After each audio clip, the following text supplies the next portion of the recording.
नमस्कार शेतकरी मित्रांनो, मोठी आनंदाची बातमी. 17वा हप्ता या तारखेला फिक्स. केंद्र अधिकृत घोषणा. पंतप्रधान यांनी घोषणा केली आहे 17वा हप्ता लोक शेतकरी बँक खात्यामध्ये जमा होणार आहे. तर सर्व शेतकऱ्यांची नोंद घ्यावी. कधी जमा होणार तसं या संदर्भात आपण यात पाहणार आहोत.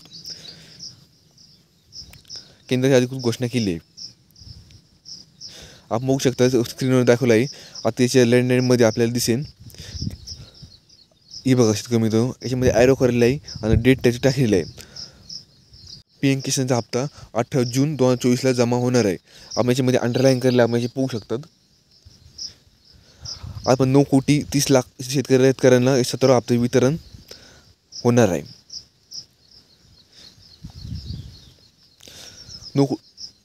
दिनांक 28 जून 2024 रोजी दुपारी 12 ते 1 वाजेच्या दरम्यान हा हप्ता सर्व शेतकऱ्याच्या बँक खात्यामध्ये जमा होणार आहे. चॅनल तुम्ही नवीन असाल चॅनल लाईक करा, सबस्क्राईब करा, सपोर्ट करा. धन्यवाद.